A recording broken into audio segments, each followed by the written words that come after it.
Hari ini kita eh, ada program yang cukup spesial, tidak seperti biasanya. Di sini biasanya kita bisa lihat live DJ. Sekarang kita punya program khusus di setiap hari Minggu, namanya Rungon-Rungon Listening Club. Dan untuk tamunya hari ini ada Mas Walk the Rock. Selamat datang Mas Wo. Akhirnya main juga ke Fifth Note. Jadi yang ngebedain programnya Rungon-Rungon Listening Club ini, kita akan mendengarkan essential playlist dari DJ, musisi, kurator, ataupun siapapun itu yang tidak harus bergelut di aktivitas musik, tapi mau nge-share essential playlistnya. Jadi mungkin kita ngobrol-ngobrol bentar kali ya sama Mas Wo. Gimana Mas kabarnya? Lumayan, banyak lumayan. Ya lagi sedang kayaknya menikmati cuaca yang mulai masuk ke musim kemarau ini ya. Meskipun hari ini hujan, tapi beberapa hari lalu sudah udah terasa gitu, kemaraunya gitu udah terasa. Dan saya suka sekali kemarau. Saya nggak suka musim hujan. Jadi ini kayak lagi excited gitu. Kenapa suka musim kemarau Mas? Dan apakah playlist yang akan dimainkan hari ini ada hubungannya dengan musim kemarau atau hujan, atau ya ini sebenarnya kemarau tapi gloomy? Pancaroba mungkin ya, masih peralihan. Mungkin secara nggak langsung gitu ya, secara psikis gitu mungkin mempengaruhi ya. Karena kamu nanya ini, saya jadi mikir-mikir kayaknya iya kali ya. Gini kayak beberapa lagu-lagu yang biasanya aku dengerin kalau pas asik ini, kalau pas ini musim panas gitu, kemarau gitu. Ya suka musim kemarau karena cerah. Saya suka cerah gitu. Suka musik yang gelap gitu, tapi suka kalau alam itu, kehidupan itu suka yang cerah gitu. Itu. Jadi ya senang aja, cerah, nggak hujan. Saya tinggal di selama mungkin 15 tahun mungkin ya. Selama 15 tahun itu tinggal di rumah yang berbeda-beda, tapi selalu ada bocor gitu. Makanya sebel banget gitu. Kalau musim hujan itu teringatnya bocor gitu. Harus ngepel-ngepel, bersihin talang kayak gitulah. Nah, kalau musim kemarau gini itu saya merasa aman gitu. Merasa tentrem gitu. Ya mungkin apalagi kita yang sering bergelut di event ya, musik ya. Kalau hujan agak sedikit ya khawatir dikit ya. Gak banyak pilihan tempat dan mungkin jadi sepi acaranya. Oke, mungkin cukup basa-basinya. Eh, kita putar lagu pertama dari Rungon-Rungon Listening Club edisi keempat. Track pertama judulnya, Ini langsung diputar, ngobrolin albumnya dulu atau langsung diputar? Oh, langsung diputar. jadi nggak bisa dibaca ya. Bisa. Nggak bisa dibaca. Hailu Mergia and his classical instrument. Oke. Yang lagu kedua Seune Tua. Oke, kita puterin ya langsung. Sikat.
Ya, itu track pertama dari Rungan-Rungan Listening Club edisi 4.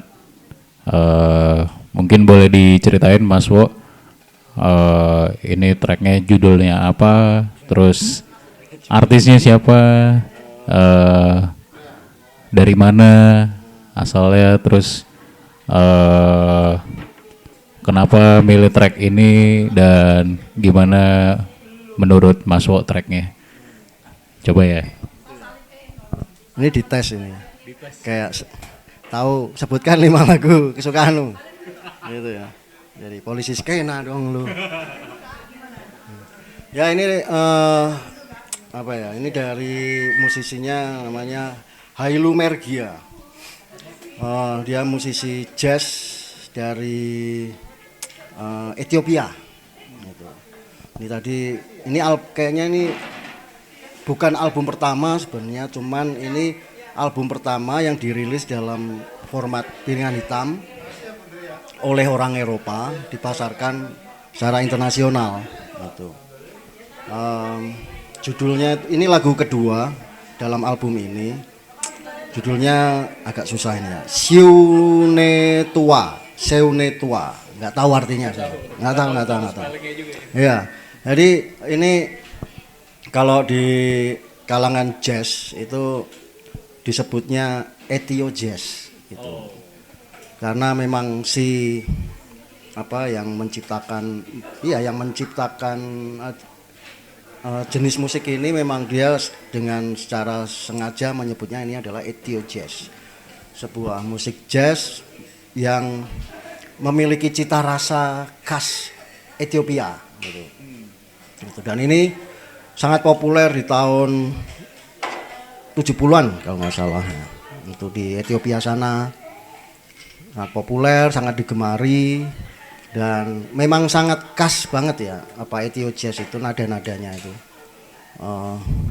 Dia seperti mengadopsi sound dari instrumen-instrumen tradisional di sana gitu, yang diaplikasikan ke dalam instrumen barat, bisa bilang seperti itu sebenarnya. Cuman tangga nadanya juga menggunakan tangga nada dari Ethiopia gitu. Jadi sangat menarik tahun 70-an, dan kemudian sempat dilupakan karena ada perang saudara waktu itu tahun 80-an. Di sana ada perang saudara, dan kemudian musisi-musisi ini tidak punya banyak kesempatan untuk main musik atau untuk mengedarkan rekaman-rekamannya. Jadi kemudian sempat kayak ya menghilang gitu, industrinya menghilang, aktivitasnya menghilang. Beberapa dari mereka eksil ke Amerika, ke Eropa, seperti itu. Nah, kayaknya tahun 2010-an itu kondisi politiknya lebih membaik gitu, kemudian mulai muncul lagi gitu oleh anak-anak muda gitu. Anak-anak muda di tahun 2010-an kalau nggak salah itu, terutama juga beberapa penggemar-penggemar musik yang memiliki label rekaman atau label distribusi musik dari Amerika, dari Eropa, itu kemudian tertarik juga untuk datang ke sana, ke Ethiopia, untuk mencari rekaman-rekaman kaset-kaset lama ini itu, dan kemudian dirilis ulang gitu sih. Iya, buka Awesome Tapes from Africa ini memang populer ya dia. Kemudian sangat menginspirasi label-label sejenisnya seperti Habibi Funk kayak gitu. Tapi dia juga sebenarnya terinspirasi sama ini Sublime Frequencies sebenarnya dari Amerika itu. Itulah. Ya, ini saya suka banget sebenarnya pernah mendengarkan musik ini gitu tanpa sengaja atau tanpa disadari. Jadi di Amerika itu film-film B-movie itu menggunakan lagu-lagu ini terutama untuk film-film horor bertema zombie kayak gitu. Itu digunakan oleh filmmaker waktu itu, B-movie seperti itu di Amerika. Jadi kayak pernah dengerin ini nada-nada kayak gini nih, gaya-gaya film-film yang model Amazon kayak gitu, yang horor Amazon seperti itu, bikinan dari orang Amerika atau dari Meksiko gitu. Jadi kayak ini pernah dengar gitu. Jadi ketika si Awesome Tapes from Africa ini merilis ulang ini, itu jadi ini lagunya tuh dari Ethiopia ternyata. Waktu itu saya bayangin ini dari Amerika Selatan saya pikir kayak gitu. Karena banyak digunakan di film-film horor dengan tema-tema Amerika Selatan gitu. Itu sih. Jadi kayak teringat sesuatu yang dulu pernah saya suka, terus kurios ini lagunya siapa kayak gitu di film, terus kemudian bisa mengenal kemudian musiknya, terus kemudian albumnya. Dan waktu itu ini pas lagi di Seattle waktu itu, terus diajak temen main ke, kalau kamu ke Seattle kamu harus ke Mississippi Records yang kayak gitu-gitu. Terus ya udah, ayo aja. Aku sebenarnya nggak terlalu excited karena lebih Mississippi Records itu lebih banyak merilis album-album tua yang Americana misalnya kayak gitu, folk Americana, terus jazz, sangat jazz banget, terus rock and roll tua, dan banyakan jazznya juga jazz Amerika gitu. Jadi waktu itu aku tidak terlalu excited waktu itu. Tapi ya udahlah, kayaknya kalau menghargai temen yang ingin memperkenalkan kehebatan kotanya gitu ya udahlah ayo ke sana gitu. Sana dijamu gitu loh. Akhirnya terus nemu ini, oh ada Hylumergia gitu. Jadi langsung saya beli waktu itu gitu. Oke, cukup menarik tracknya ya, pilihan pertama. Ini bukan dalam rangka tes ya. Kita lanjut track 2 ya. Tadi Seu Neu Tua dari Hylumergia, rilisannya Awesome Tapes from Africa. Kalau teman-teman mau cari. Sekarang kita beralih ke track 2.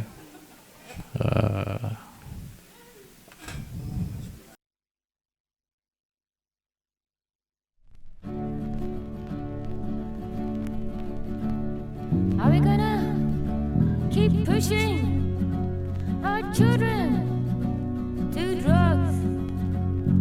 Are we gonna keep driving them insane? Are we gonna keep laying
Oke, itu track kedua, Now or Never dari eh, Yoko Ono.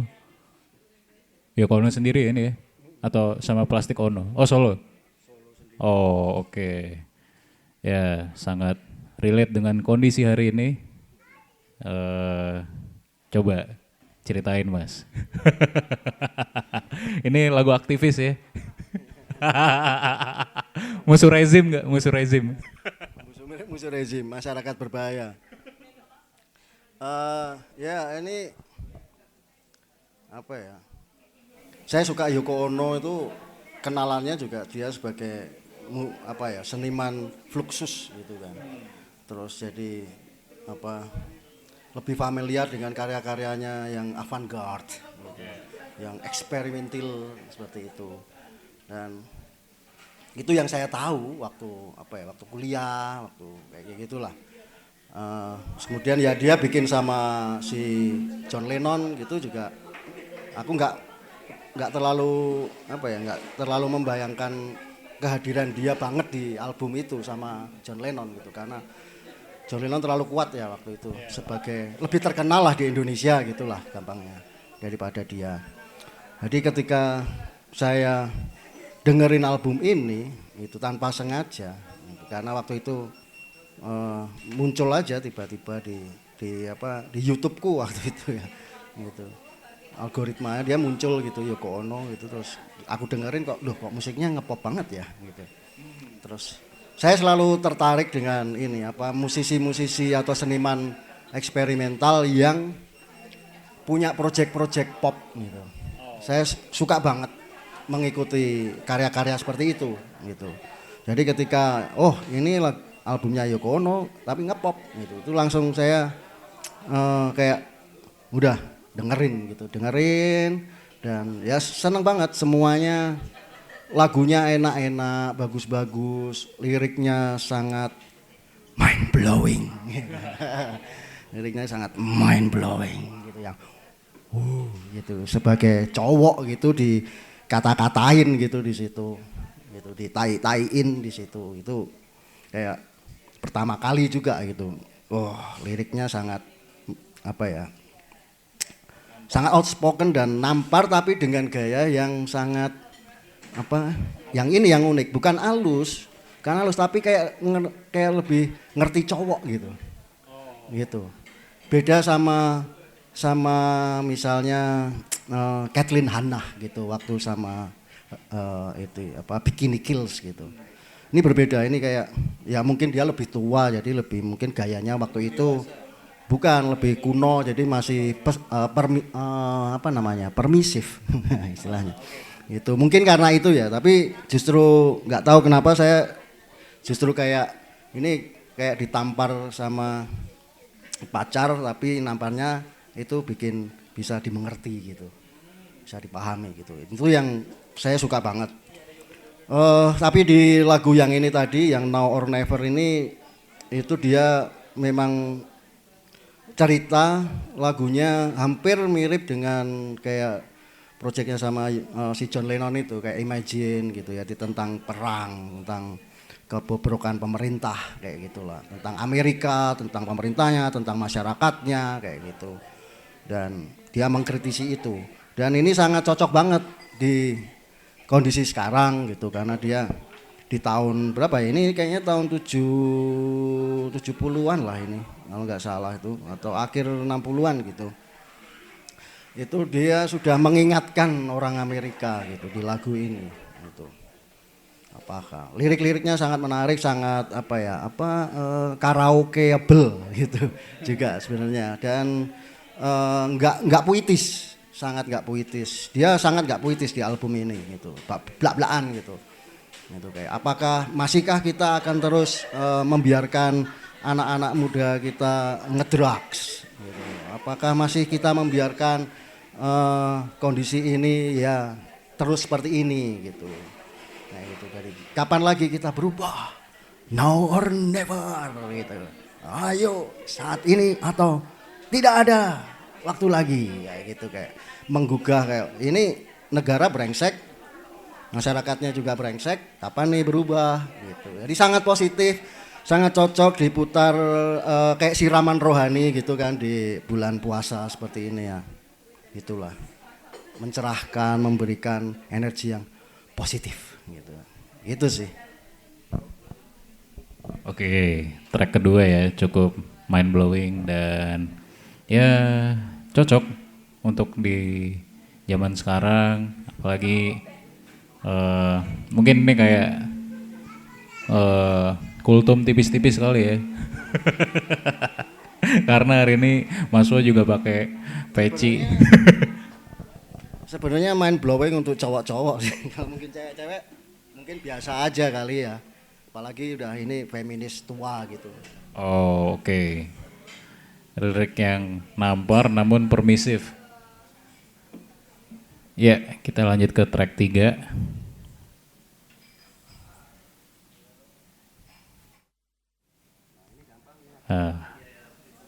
Oke. Oh. Track kesukaan saya juga nih.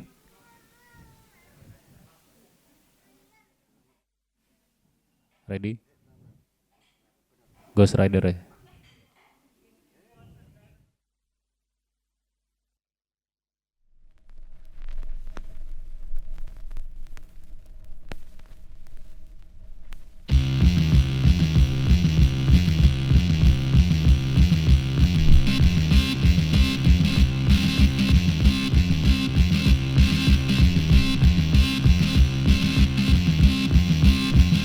Ghost Rider, motorcycle hero.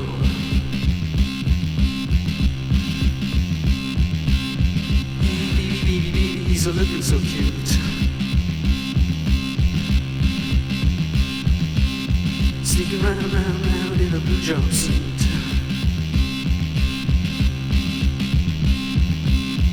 Ghost Rider, motorcycle hero.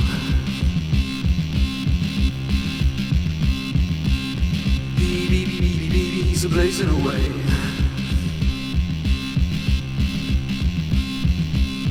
Like the stars in the universe. Ghost Rider, motorcycle hero.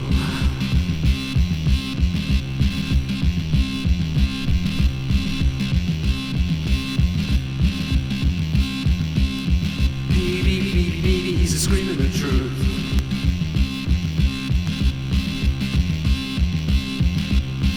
America's killing its youth.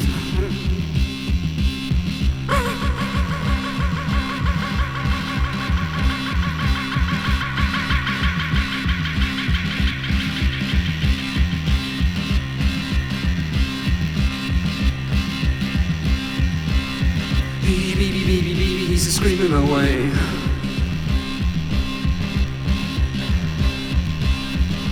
America's killing its youth.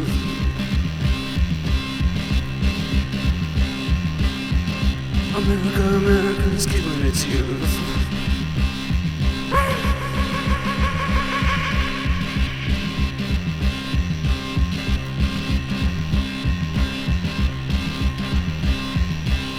Ghost Rider.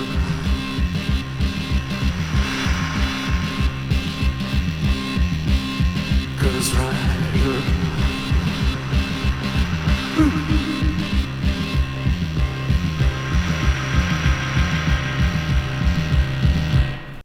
Cik, ya itu dia Ghost Rider dari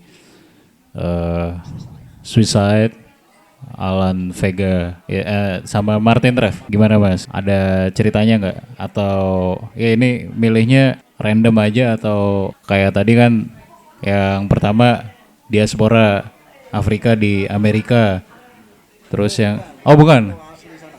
Oh ya tetap asli sana ya, tapi yang rilis dari Amerika. Terus yang kedua imigran Asia yang di Amerika. Nah sekarang ini masih di New York juga. Nah coba kenapa tuh Mas? Iya nih, baru menyadari ini tadi kalau ternyata pilihanku musik-musik dari Amerika semua. Atau ada hubungannya sama Amerika gitu.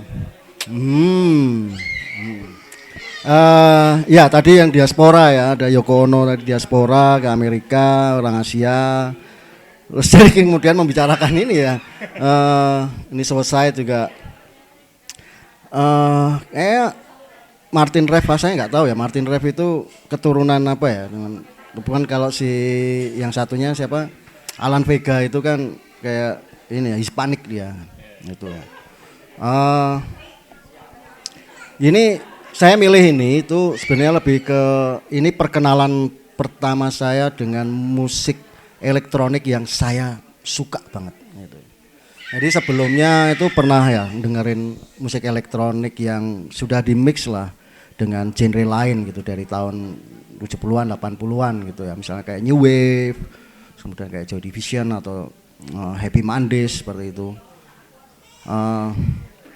Ini tuh saat saya lagi suka-sukanya punk gitu, mendengarkan musik punk, suka banget mendalami itu, terus dengerin banyak sekali musik-musik punk dari Amerika, dari Inggris kayak gitu waktu itu ya. Terus kemudian diperkenalkan ini gitu. Waktu itu kayaknya yang ngenalin tuh si Jimmy Mahardika dari Sik Sik Sik. Waktu itu saya main ke kosannya, harus dia ini nih ada nih apa elektropunk gitu. Apaan tuh gitu kan, kok keren banget gitu kayaknya namanya, udah harus dengerin, wah langsung suka gitu. Ini musik kayak murni 100% dengan instrumen elektronik gitu, tapi sangat rock and roll gitu. Gayanya kan rock and roll banget ya, gayanya, nyanyinya juga, nadanya juga, beatnya pun juga sangat rock and roll banget kayak Elvis gitu, musik-musik itulah. Tapi elektronik gitu, dan elektroniknya sangat simple banget gitu, ya, simple terus repetitif. Itu mungkin juga mereka karena mereka suka crowd rock ya ternyata gitu. Jadi dan ini saya suka banget waktu itu, suka banget album ini. Terus kemudian sampul albumnya juga suka banget gitu. Sebagai anak DKV gitu kan. Wah, cool gitu. Cool banget nih gitu. Wow gitu. Anak DKV yang suka punk gitu. Suka death metal, suka gore gitu yang wow gitu. Yeah gitu. Seneng gitu. Keren gitu, asik, mantap gitu. Jadi terus waktu itu lagi di Utrecht, di Belanda, sedang residensi di sana. Kalau hari Minggu biasanya saya ke Pasar Tiban, pasar hari Minggu gitu. Terus biasanya ada yang apa jualan barang-barang bekas gitulah. Dan yang jualan kayak record shop gitu, orang yang jualan rilisan album Piringan Hitam, CD kaset itu biasanya juga buka lapak. Tapi saya biasanya ke lapak Barkas dulu gitu sebelum ke sana gitu. Karena kalau di lapak Barkas itu harganya murah banget gitu. Tapi ya apa ya, bejo-bejan gitu ya. Untung-untungan lah dapat apa. Nah, ada ini saya lihat ini kayak ini nih bingo kayak gitu. Dan berapa ya? 8 euro apa ya gitu yang mantap. Langsung bayar. Tak kasih 10 euro. Lah euronya buat beli es krim aku bilang gitu. Itu makanya saya suka banget albumnya, suka punya Piringan Hitamnya, puas, suka sampulnya karena Piringan Hitam sampulnya gede gitu kan. Itu jadi yang mantap, suka dan akan selalu menjadi pilihan saya kalau diajak acara-acara seperti ini kayak gitu. Koleksimu apa dong Piringan Hitam? Mana tunjukkan gitu ya. Nih. Nah itu gitu. Liriknya juga menarik gitu ya, tentang dekadensi gitu kan, punk, gelap, elektronik, dark gitu sih. Oke, mungkin dari 2 track sebelumnya ini yang menurutku paling maswo ya. Mungkin setelah ini lebih maswo lagi, coba kita dengerin ya. Mungkin beberapa teman jangan kaget atau ya biasanya di Fifth Note kita moterinnya lagu-lagu yang easy listening, buat di Rungon-Rungon Listening Club kali ini genre apapun bisa, kita nggak membatasi. Jadi track keempat dan kelima ini cukup berbeda dari kebiasaan kita di sini dan hanya bisa di hari Minggu. Jadi sungguh sangat spesial.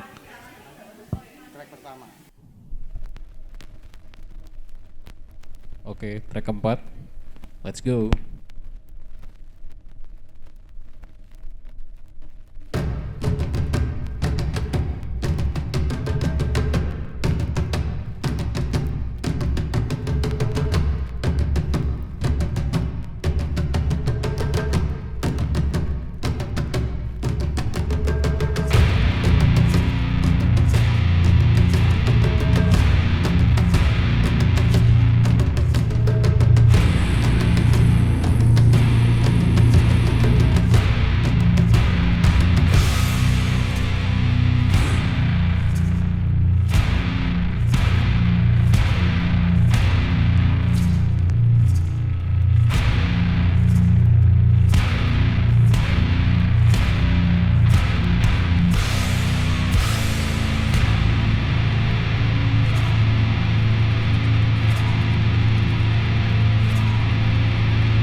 Oke, itu track keempat. Yeay. Akhirnya untuk pertama kalinya lagu death metal diputar di Fifth Note. Thank you Mas Wo. Oke. Ya, mungkin beberapa track sebelumnya ya mulai dari track ketiga mulai oh ini Mas Wo nih menurutku. Makin kesini ya makin Mas Wo nih daripada yang 2 track awal ya. Ya, mungkin 2 track awal kalau menurutku ya sisi lain dari Mas Wo. Enggak juga sebenarnya sih. Ya pasti ada orang yang maksudnya terlihatnya biasanya seperti ini. Tapi ternyata ya mungkin rungon-rungon gunanya itu juga untuk jadi apa ya? Teman-teman yang DJ, musisi, kurator atau siapapun itu jadi kita tahu sehari-harian mereka dengerinnya apa sih. Itu salah satu tujuannya. Nah, kenapa hari ini kalau yang gue tahu kan biasanya masuk di ranah eksperimental. Kenapa nggak bawa records yang itu dan mungkin sekalian ceritain track keempat ini dari mana, siapa dan apa ceritanya? Oke, sikat Mas. Ya menanggapi yang awal tadi kamu ngomong tadi itu ya.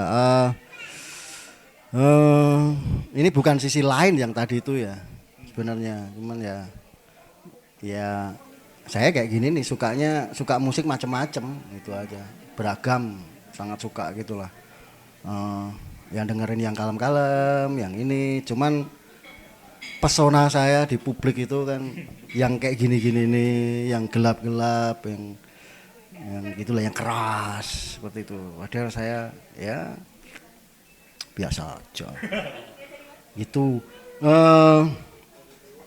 Termasuk death metal gitu ya. Death metal tuh saya suka banget waktu SMP ya, SMP akhir itu 90 tahun 90 dan itu memang muncul-munculnya death metal itu kan lagi waktu itu kemunculannya di tahun-tahun 89 90 kayak Morbid Angel, Obituary, terus Cannibal Corpse itu kan, Terrorizer, Napalm Death itu kan. Ya Napalm Death lebih lama, tapi ini death metal khusus death metal terutama dari Amerika itu memang tahun segitu.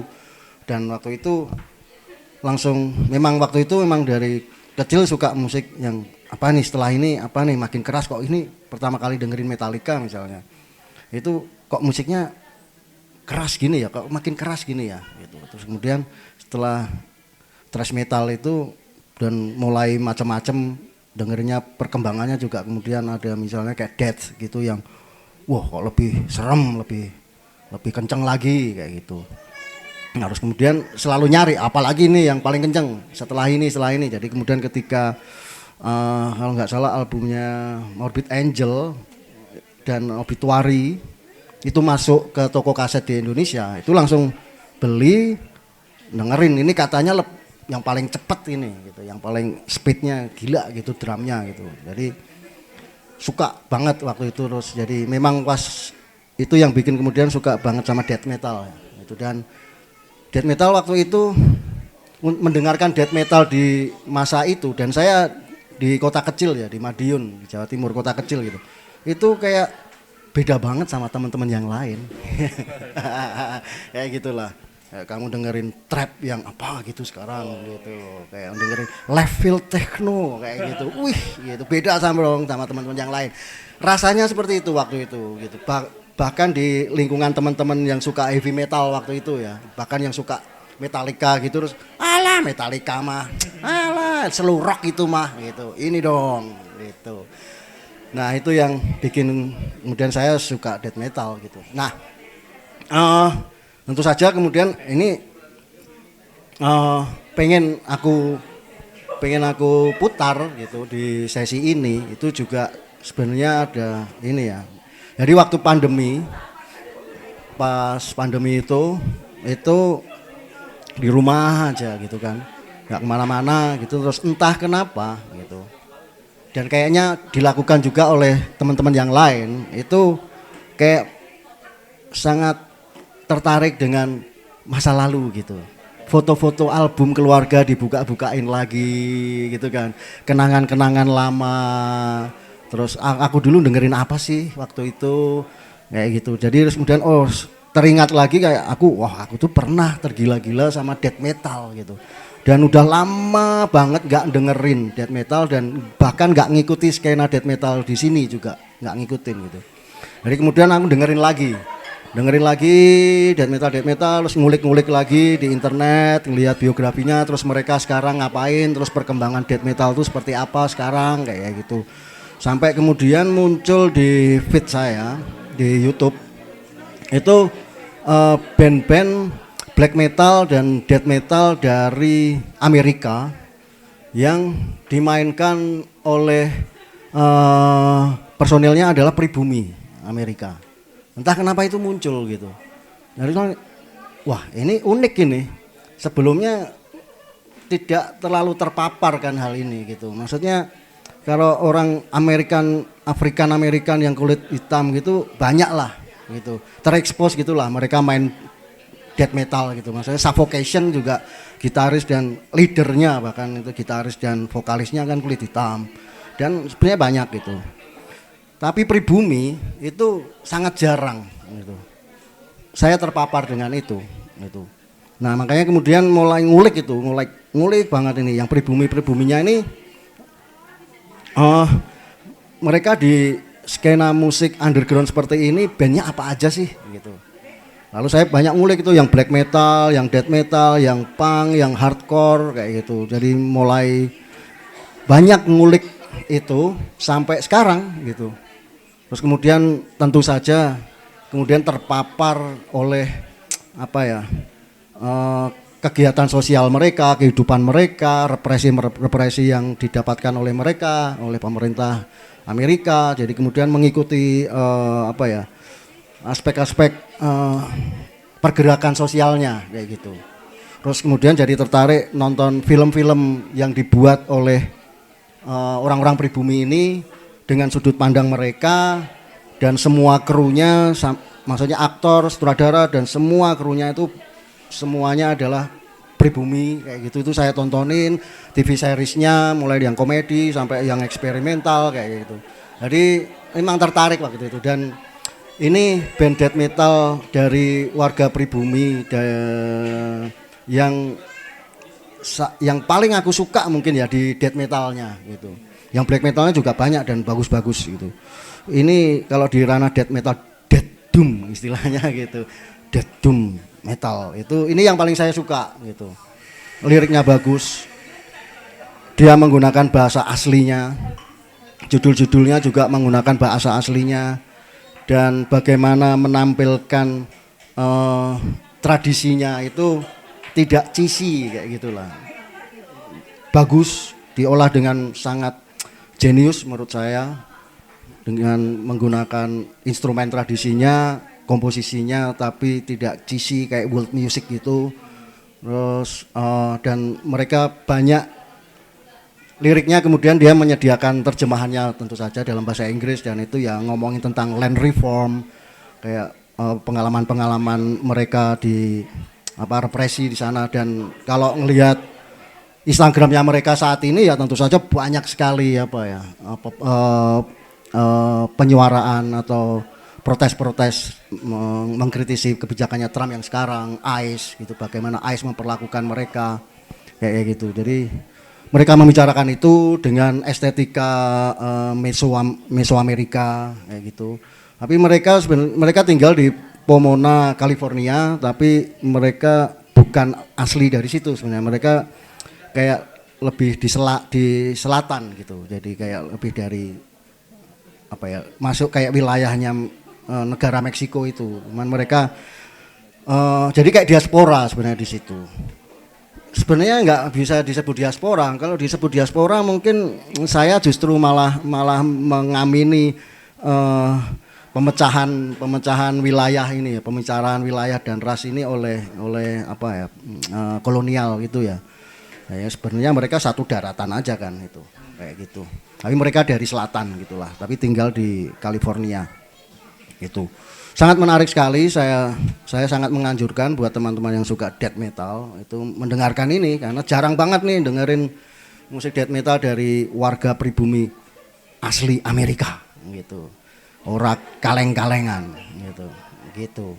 Nama bandnya Sompantli. Judul albumnya aduh susah ini harus dibaca ini. Ada deh di situ. Judulnya Ted Savitsli.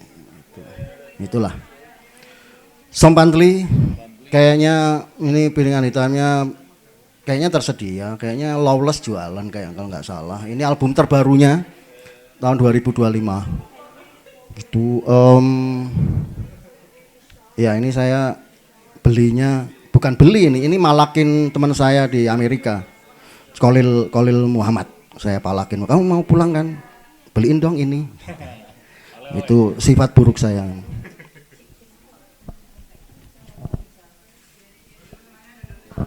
Oke, itu tadi track keempat Sompantli, judulnya apa tadi Mas? Testavli ya bla bla bla. Cukup sulit. Testavli, oke. Sembari kita siap-siap ke track 5, mungkin yang kutangkap sebelumnya dari obrolan sama Mas Wo soal death metal ini ya ada hubungannya nggak Mas ketika tadi kamu diantara teman-temanmu yang dengerin heavy metal kamu dengerin death metal makin kencang atau gimana, ada hubungannya nggak sampai kamu sekarang mengolah beberapa musik eksperimental, perjalanannya seperti apa tuh Mas? Sebelum kita putar track terakhir mungkin kali ya. Hubungannya adalah sebenarnya bisa ketahuan banget sebenarnya gitu. Saya suka musik yang aneh-aneh aja gitu. Karena waktu itu death metal di kota saya, kota kecil tahun 89 90 itu eksperimental waktu itu. Meskipun bukan musik eksperimental tapi secara sosial, secara kultural di Madiun ini eksperimental gitu. Gitu kayak teman-teman kamu dengerin apa sih, suka banget sih musik kayak gini gitu. Sama orang tua aja, ini musik gorok-gorok, setel mau enakin yang di kayak gitu. Memang seneng yang apa ya, seneng yang baru, yang progresif, yang nakal-nakal, yang unik, ya, suka yang unik, ya, kayak gitulah, lebih tepatnya suka yang unik-unik itu aja. Jadi saya sebenarnya juga bukan apa ya, yang tidak melulu mendengarkan musik eksperimental gitu juga, kayaknya enggak juga lah. Itu sehari-hari saya untuk men-cheerful kehidupan saya di setiap hari itu selalu mendengarkan musik yang genre musik yang paling aku suka, dan itu thrash metal. Itu selalu bikin moodnya kayak gitu. Gitu sih. Oke, track kelima kita puterin ya, langsung. Sikat Mas.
Oke, itu dia The Furious of the Logic Dances Entrance Voice Action Medley dari Dom 65. Ya, kalau menurutku pribadi salah satu band punk yang cukup progresif dari segi komposisi dan sound design juga sejauh ini ya yang ada di Jogja menurutku itu. Nah, coba kita dengar dari Mas Wo nih. Sama. Sebenarnya sama. Impresinya gitu ya. Jadi tapi itu tidak datang seketika ya waktu itu anak-anak. Kenapa kemudian? Maksudnya aku kan kenal mereka satu komunitas itu, jadi mengikuti perkembangan artistik mereka gitu. Waktu itu kira-kira pertengahan tahun 2000-an gitu, 2003, 2004 gitu. Mereka ini yang saya bilang mereka ini sebenarnya lebih si Adnan sama Imam itu waktu itu suka mendengarkan ini musik progresif rock klasik gitu, kayak Rush, Pink Floyd, kayak gitulah. Dan kayaknya kayaknya kurius mungkin ya dengan musik-musik seperti itu, karena mungkin sebelumnya nggak mendengarkan itu atau sudah lama sudah tidak mendengarkan lagi kayak gitu. Mereka lagi suka banget itu, terus kemudian ngulik itu, membicarakan bagaimana komposisi musik itu bisa seperti ini, bisa nyeni atau jelimet kayak gitu. Dan itu kayak kemudian buat mereka merasa kayak tertantang gitu. Masa punk nggak bisa nih dimainin dengan gaya seperti ini yang mungkin nggak tahu, mungkin di Inggris tahun 70-an atau di Amerika tahun 70-an itu mungkin anak punk anti ya sama musik progresif rock yang jelimet seperti ini ya. Tapi mereka kemudian justru malah tertantang, bisa nggak sih ini musik punk mau dibawakan, dimainkan dengan gaya-gaya konsep-konsep musik progresif rock gitu. Dan hasilnya pun mereka melakukannya itu juga bertahap gitu. Jadi nggak langsung kayak gini tadi gitu. Jadi mereka mengawalinya dengan tetap bikin musik punk yang kemudian ada tambahan kayak progresifnya sedikit-sedikit gitu, tipis-tipis gitu. Itu bisa dimulai waktu itu dengan EP-nya mereka ada 2 track di situ. Me and the Kids itu sudah mulai seperti itu ya. Aransemennya naik turun atau sangat dimainkan gitu. Nggak yang konstan gitu. Nah, kemudian di album ini itu benar-benar yang seluruh album dikonsep seperti itu. Bahkan mungkin malah konsepnya itu malah kayak bikin konsep musik progresif rock gitu. Karena lagu ini tadi, terutama 3 lagu ini dibikin medley. Nah, itu tradisinya musisi-musisi album-album progresif rock kan, itu dibikin medley gitu. Dan mereka terinspirasi itu bikin medley 11 menit. 3 lagu sebenarnya itu medley 11 menit gitu. Yang kemudian dipotong-potong jadi 3 kayak gitu. Itu sangat menarik sekali menurutku. Saya tertarik dengan perkembangan itu saat itu karena memang ini kayak buat anak punk yang cukup saklek misalnya, cukup teguh gitu dengan pendiriannya, dengan ideologinya gitu, yang menolak misalnya pengembangan seni seperti ini jadi terlihat agresif dan kemudian menantang dan kemudian bisa masuk ke wilayah-wilayah di luar punk kayak gitu. Itu kemudian makanya banyak anak-anak indie pop, indie rock itu jadi kemudian dengerin Dom 65 gara-gara album ini gitu. Bahkan teman-teman progresif rock, penggemar musik progresif rock pun kemudian juga mendengarkan ini gitu. Kayak gitu. Itu kenapa yang saya suka banget dengan album ini. Saya memilih ini karena ya saya aktif banget di komunitas punk ya di Jogja sampai sekarang, meskipun nggak terlalu intens tapi masih di wilayah-wilayah itulah. Jadi ya saya pikir saya perlu nih menampilkan musik punk gitu di sesi ini, dan itu yang lokal dan yang menurut saya paling bagus gitu. Dan ini menurut saya sampai sekarang pun bagi saya maksudnya mendengarkan band-band punk yang sampai sekarang yang baru-baru gitu juga menurut saya ini masih salah satu album punk yang sangat progresif itu, yang sangat beda, bisa apa ya, bisa menciptakan karakter yang sangat khas gitu. Itu bahkan di albumnya yang sekarang meskipun lebih pendek, tidak dalam konsep progressive rock itu, tapi sangat khas gitu mendengarkan Dom 65 itu. Itu yang saya pikir masih salah satu album favorit saya, album punk lokal favorit saya. Ada satu lagi yang saya suka, itu albumnya Marginal yang Predator, itu yang double kaset waktu itu. Itu juga mereka menawarkan satu konsep yang sangat lokal gitu, yang unik gitu, tanpa harus melibatkan instrumen-instrumen atau nada-nada tradisional gitu. Jadi ini sangat menarik gitu.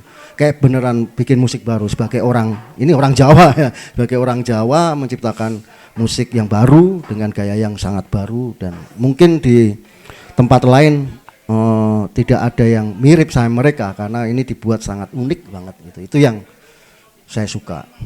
Dan ya gitulah. Oke, untuk di album ini atau rilisan ini ada keterlibatan Mas Wo kah? Ada keterlibatanmu di sebagai produser atau apa Mas? Soalnya ini ini rilisan Nirmana ya? Ya, labelnya Mas Wo dan beberapa teman lainnya. Ada nggak Mas di sini keterlibatanmu sebagai produser atau apa? Terus kayaknya kemarin aku lihat kamu lagi rekaman sama salah satu personilnya Dom 65. Ya, itu apakah ada rilisan terbaru dari Dom 65 terdekat ini? Sebenarnya album ini kan muncul pertama kali dalam format kaset, itu dirilis tahun 2007 kalau nggak salah. 2007 lebih awal lagi, 2006, kayak 2005 2006 itulah. Itu saya nggak ikut-ikutan waktu itu, saya maksudnya nggak terlibat dalam produksinya gitu. Itu terus waktu itu saya kayaknya sibuk kerja kantoran waktu itu, jadi anak agensi ya, jadi jarang nongkrong, jarang terlibat sama produksinya anak-anak waktu itu. Tapi kemudian di tahun 2000 kalau nggak salah 2013 apa 2014 itu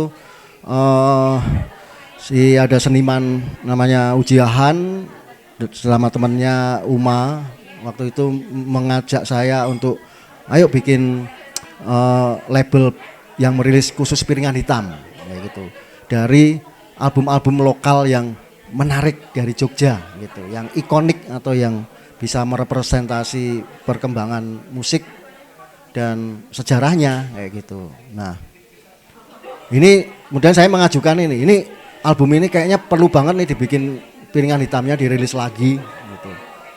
Karena ini sampai di tahun 2013-an ini masih unik banget gitu. Belum ada yang bisa menciptakan karakter seunik ini lagi gitu. Di Jogja terutama ya gitu. Jadi ini sangat penting gitu.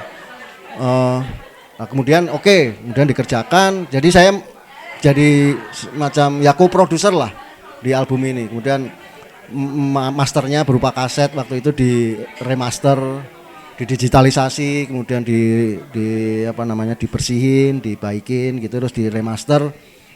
Kemudian sampulnya waktu itu hitam putih, gambarnya hitam putih, gambar waktu itu lebih ke flash tato flash, waktu itu tato flash, terus itu hitam putih dan gambar aslinya udah hilang gitu. Jadi kemudian gimana nih?